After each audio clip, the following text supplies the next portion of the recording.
আল্লাহ বলে, বান্দা আমার মতো দয়ালু মনিব থেকে কেড়ে তোরে আলাদা করে দিল। মা গাররাকা, আরে বান্দা আমার থেকে কেন আলাদা হলি? আমি কি অপরাধ করেছি? সারাদিন আসমানে আলো দিয়ে আমি অন্যায় করছি,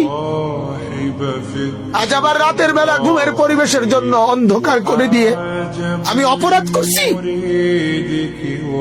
মা গাররা, এই যুবক, তোমার কাছে তোমার মালিক অপরাধ কি করছে বল না বেটা,